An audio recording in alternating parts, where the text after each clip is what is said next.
네, 반갑습니다. 김민혁입니다. 자, 이번에도 질문 주신 내용에 대해서 좀 답변 드려보는 시간을 가져볼까 하는데, 자, 이번에 질문 주신 내용을 좀 살펴보면은, 망중아님께서 주식을 잘하는 방법 중에 한 가지, 수익 난 종목만 남겨놓고, 마이너스 난 파랑 종목은 청소를 한다라는 거죠. 그래서 여기에 대해서 이제 다른 분이 이제 좀 의문점을 가지고 이제 질문해 주셨는데, 그 내용이 뭐냐면은, 이제 이렇게 말씀을 해 주셨는데, 이제 이것도 맞는 말 같다. 근데 내가 배우기로는 수익 난 거와 이제 손실 난 거 둘 다 비중 조절을 같이 함께 진행을 하면서 이제 관리를 한다라는 걸로 알고 있는데 이게 맞는 건지 아니면 이게 맞는 건지 여기에 대해서 지금 좀 헷갈린다. 그래서 이 부분에 대해서 좀 알려달라라는 질문을 해주셨어요. 그래서 일단 여기에 대한 답변을 먼저 드리면은 둘 다 맞는 전략이다라고 보시면 됩니다. 그리고 여기에 대해서 이제 하나하나 좀 설명을 드려볼 텐데, 자, 일단 왜 둘 다 맞냐면은, 이제 사람이라는 게, 투자자라는 게, 이제 가지각색의 투자 성향들을 갖고 있어요. 그래서 그 투자 성향에 맞는 비중 베팅의 방법을 찾으시면 된다라는 겁니다. 그래서 이거를 말씀드리는 이유는, 이제 저 같은 경우는 지금 여기 계신 분들의 투자 성향을 웬만큼은 다 알고 있으니까 이제 말씀을 드리는 건데, 망중아님 같은 경우는 이제 투자 성향이 좀 이제 많이 같이 대화를 나누시면 알겠지만은 좀 있는 재료를 가지고 좀 향후에 주가가 크게 올라갈 것 같은 종목들에 많이 베팅을 하시는 분이세요. 이제 그러다 보니까 이거를 제가 이제 좀 이해하기 쉽게 나눈 게 있는데, 우리가 이제 흔히 주가를 올라가는 것을 이제 호재라고 이야기를 하잖아요. 그래서 호재를 제가 이제 기준을 대, 중, 소로 나눴습니다. 그래서 대호재라는 거는 뭐냐면은 이제 주가가 이제 그 재료가 터졌을 때 이제 앞으로 주가가 계속해서 우상향하는 그런 종목을 이야기를 하는 거고, 중짜리 호재는 이제 이거는 제가 나눈 기준이에요. 주가가 원래는 이제 어느 정도 적정 주가를 유지를 하다가 이제 재료가 터짐으로써 이제 한 단계 레벨업 하는 거죠. 그래서 주가가 이제 한 단계 레벨업해서 올라가는 경우, 이제 이런 걸 중간짜리 호재라고 이야기를 하고, 소짜리 같은 경우는 이제 주가가 그냥 이 정도 유지를 하다가 갑자기 어떤 이슈, 뭐 지진이라던가 갑자기 특정 이벤트로 갑자기 수급이 몰리면서 급등이 나왔다가 이후에 다시 정상 자리로 회복하는 경우, 이렇게 나눌 수가 있다라는 거예요. 근데 지금 이 망중아님 같은 투자자분 같은 경우는 일반적으로 종목을 선정을 할 때 이 대오제 관련해서 접근을 하는 경우가 많다라는 거죠. 이건 내 개인적인 생각입니다. 그래서 그렇게 보이기 때문에, 그래서 지금 이렇게 이야기하는 이유가 뭐냐면은, 주식이라는 게 결국에는 이제 보통 이제 저런 대호재 같은 경우는 우리가 이제 언제부터 종목 주가가 올라갈지를 예상을 하지 못하기 때문에, 재료는 이미 알고 있는데 예상을 하지 못하기 때문에 그 전에 먼저 들어가는 경우가 많다라는 거죠. 일반적으로. 보통 대부분의 투자들이 그렇게 많이 하세요. 일단 재료는 시장에 공개가 됐어요. 그래서 내가 매수하는 타점이 언제냐면은, 내가 이 정보를 입수할 때 매수에 들어간다라는 거죠. 그 재료 좋은 것 같은데? 그래서 이제 매수에 들어가게 되는데, 근데 종목이 올라가는 경우는 실제로 내가 매수한 시점부터가 아니라 그 주가가 올라가기 시작하는 거는 시장에서 그 종목에 대해서 인정을 하기 시작을 하고, 거기에 대한 이제 세력들의 자금들, 이제 외국인이라던가 기관, 이제 큰 돈의 자금 규모가 유입되기 시작할 때부터 본격적으로 주가 상승이 나오는 경우가 많다라는 겁니다. 이제 그러다 보니까 일반적으로 이제 투자자들이 하는 게, 내가 이렇게 장기적으로 보고 들어가는 재료임에도 불구하고 주가가 본격적으로 상승이 나오기 시작한 초입 구간에 이제 매도를 하게 된다라는 거죠. 그래서 이제 그런 부분에 있어서 지금 이야기가 나온 게 이런 거라고 보시면 돼요. 실제로 이제 종목을 투자해서 매수를 하기 시작하는데, 이제 본격적으로 수익이 나려고 하는 시점에 일반 투자자들은 정리를 한다라는 거죠. 이제 그거는 사실 이거는 이제 좀 보는 안목에 대한 부분이라고 생각이 돼요.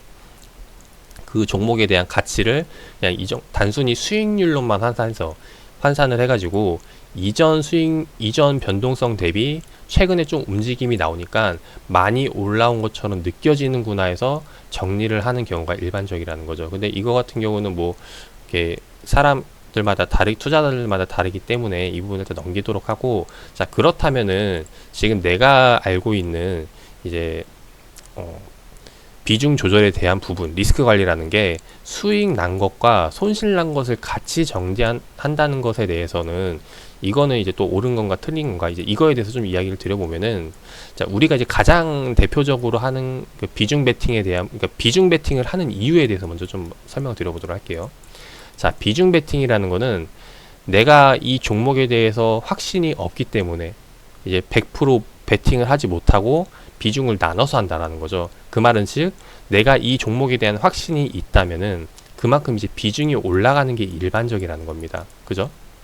근데 그 확신이라는 것 자체도 사실 실제로 수익이 날 수 있는 결과와 비례되는 건 아니고 그냥 내가 가지는 그냥 스스로에 대한 확신이기 때문에 검증된 게 아니기 때문에, 그래서 이 비중을 그 베팅을 정의하기랑 상당히 좀 어려운 부분이 있어요. 그래서 이제 하는 게 일반적으로 이제 분산 투자라는 걸 하게 되는 거죠.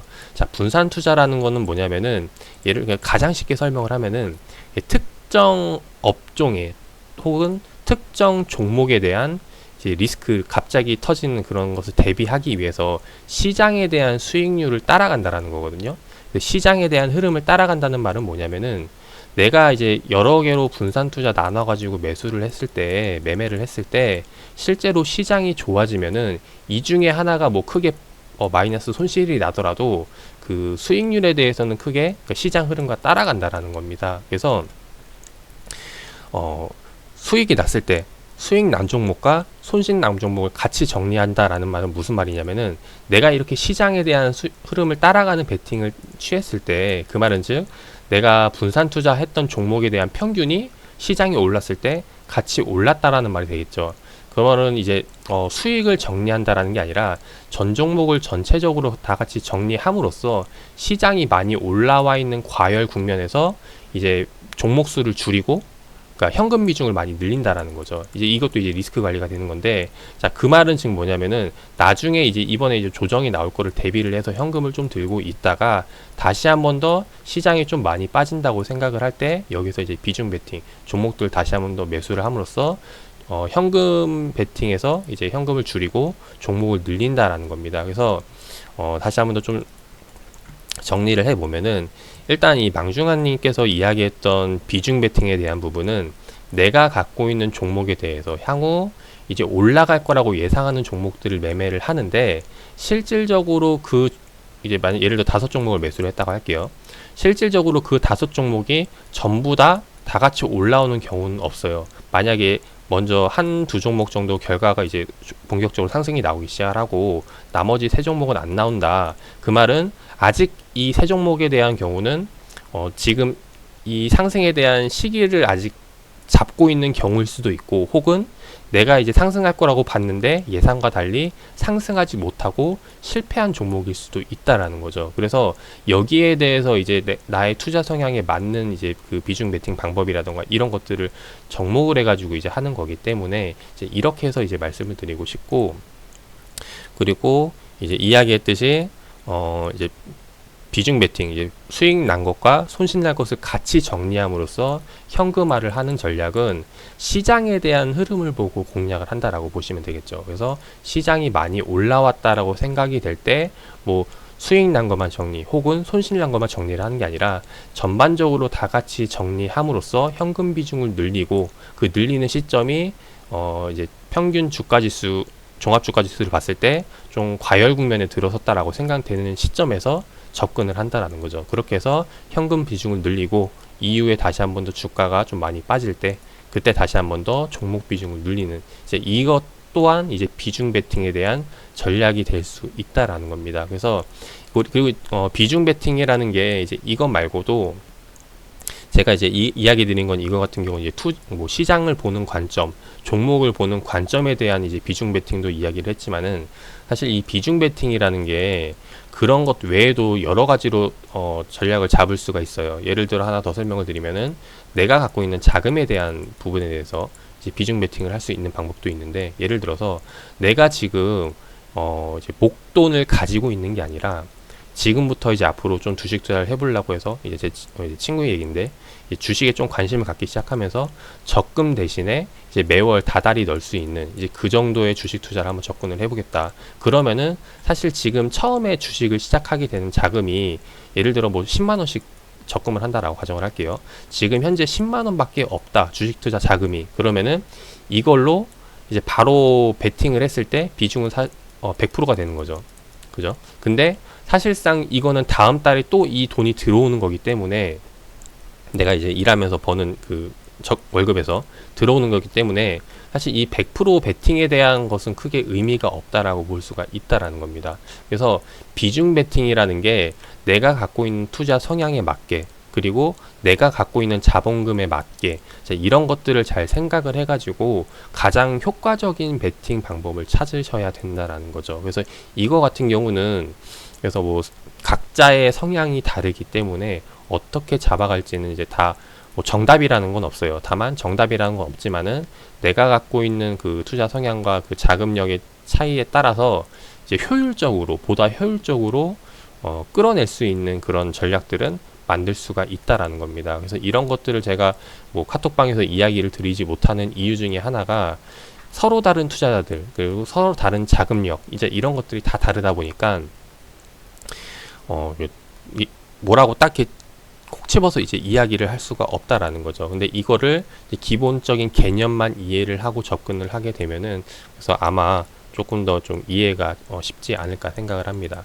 항상 좀 이야기 드리는 것 중에 하나가 주식 시장에서는 A는 곧 B다라는 게 없어요. 왜냐면은 너무 많은 변수들이 존재를 하기 때문에 A는 B가 될 수도 있고 C가 될 수도 있고 뭐 D가 될 수도 있고 이제 여러 가지 변수가 존재하겠죠. 이제 그래서 이거를 그냥 딱 고지고대로 뭐 법칙처럼 외우기보다는 왜 이렇게 일어나는지 이런 것들에 대한 좀 기본 원리 개념만 이해하게 되면은 이런 것들은 좀 더 하나를 배우면은 둘을 알고 셋을 아는 그런 투자자 분들이 될 수 있지 않을까 생각을 합니다.